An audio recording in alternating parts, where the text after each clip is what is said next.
What's going on, guys? This is Travesty here, and today I'm bringing you my Week 1 PPL match against none other than the Wycombee Wanderers and the Trojan Horsey, or Troy.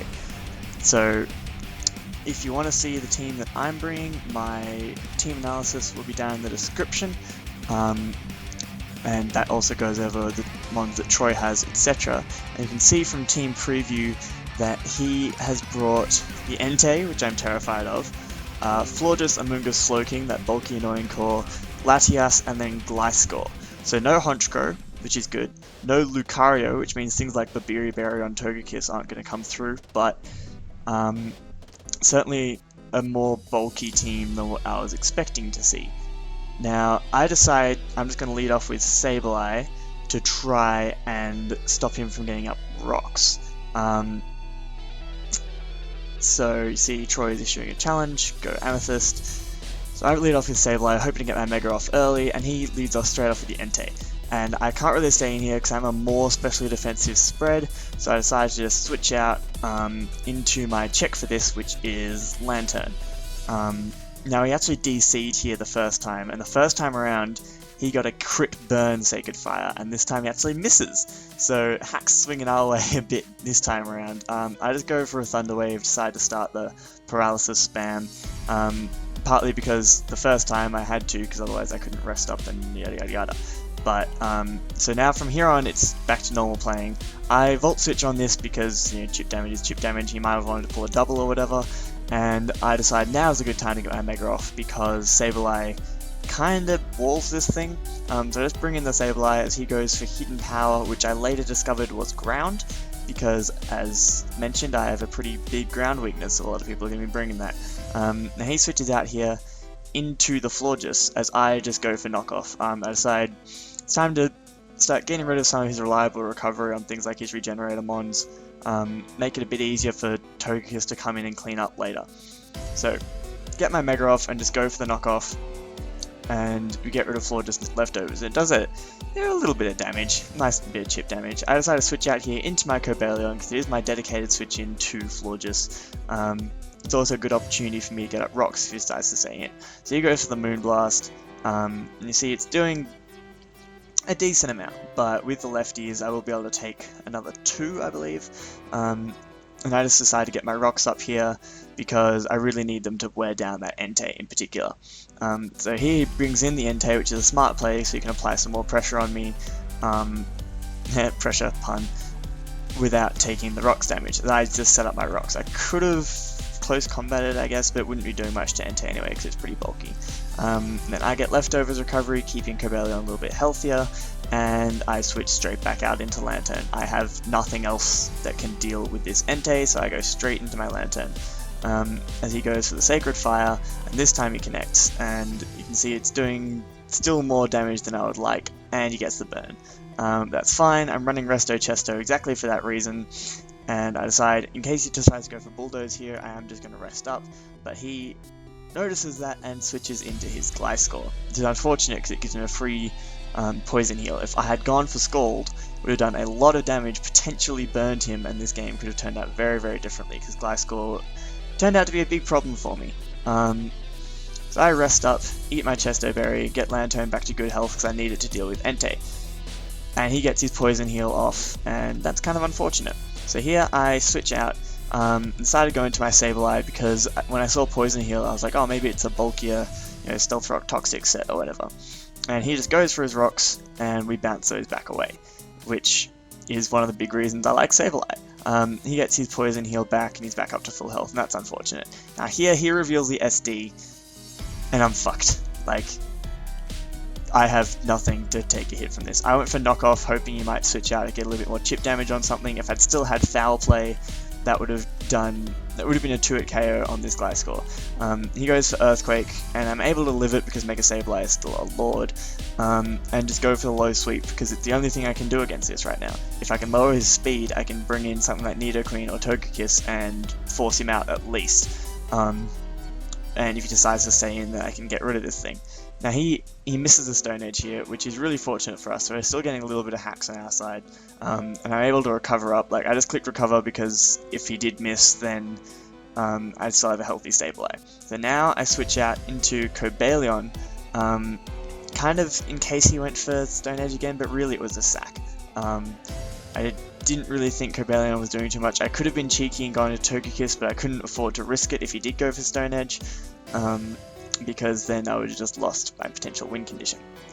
Now here I bring in the Nidoqueen, and the Ice Punch is so ridiculously obvious, but I cannot afford to go for anything else in case he decides to stay in. So I just go for the Ice Punch as he brings out Slowking. This thing is also going to be a freaking annoyance because it's physically defensive, so it absolutely chews this Ice Punch, even though I'm max attack adamant. And it has a Rocky Helmet, which is unfortunate because Nidoqueen is fairly bulky, and it'd be nice if I could keep its HP high so I can take a hit late in the game.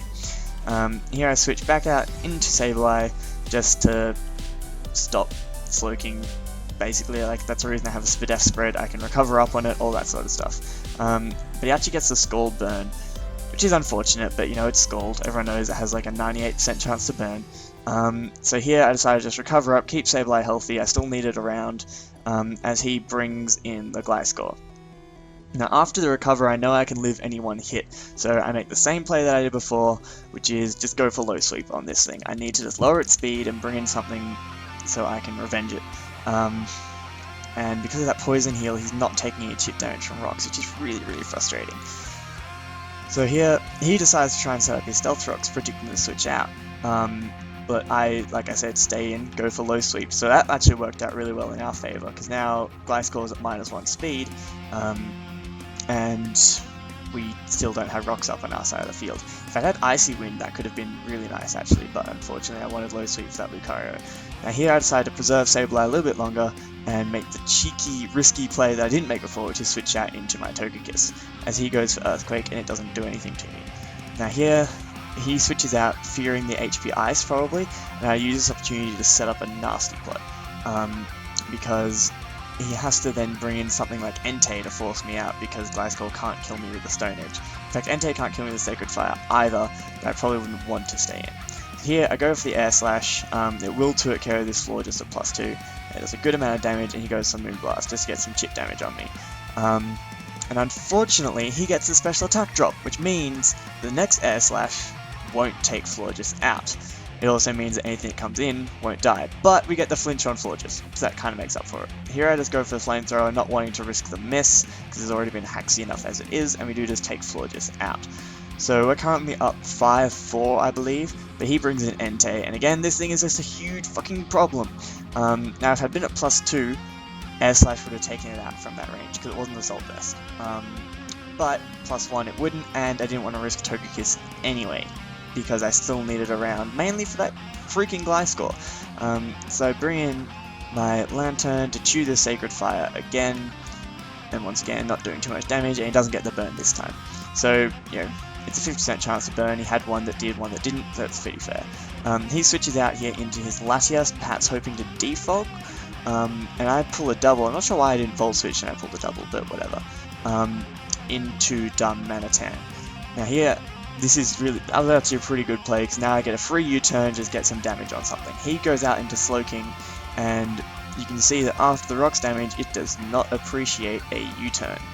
But Darmanitan just somehow gets his bug move off, and it does a lot of damage to Slowking, and I run a calc and go, he's not max physically defensive, he must have a mixed defense set, and so I decided to bring in Nidoqueen because Poison Jab should take it out from that range. Now, talking to Troy afterwards, he actually misgenned this Slowking, so he made it a Jolly Nature rather than Bold, which it was supposed to be. So unfortunately I do take a little bit of Rocky Helmet recoil there, but the crit we don't think mattered because he had the wrong nature on Slowking. Now here he brings out Gliscor, and I decided to stay in and go for Ice Punch in case he tries to get cheeky and set up a Swords Dance, but he doesn't. He just goes for Earthquake, and Nidoqueen unfortunately goes down. So that Rocky Helmet, if he hadn't had Rocky Helmet, I would have been able to live that, and Gliscor would have been dead, but, you know, that's how these things work. I decided to bring in Darmanitan here, because I just need to nuke this thing. If I can bring it down a little bit, then I can bring in Togekiss and revenge it. So I just bring in Darmanitan and start clicking Flare Blitz. I am Choice Scarf, so I know I will outspeed this Latias. If I'd U-turned there, not sure what my play would have been, but I would have, you know, almost killed this Latias anyway. but 2 Flare Blitzers will be able to take it out because Darmanitan is just crazily powerful. Even though I'm Jolly, max attack Flare Blitz hits like a truck. If I'd been Adamant, this game could have turned out so much more different because of the next play. He brings in Entei, and I was considering whether or not switching out on the E-Speed, decided to just stay in and take it because it doesn't look like he's banded anyway, but you see he's got an even HP number, so the rocks bring him down to exactly 50%. And Adamant Flare Blitz would have KO'd at this point, but Jolly, it was a roll, it was a very, very small chance to KO, and it doesn't quite take him out. And unfortunately he's able to just fire off a Bulldoze, and down goes Darmanitan. The other thing with that is I actually had, for some reason the Showdown calc kept glitching and putting Sun up. So I thought I was guaranteed to kill even with Jolly. I would have preserved that Darmanitan, otherwise probably sacked Sableye, because Darmanitan did a lot to his team.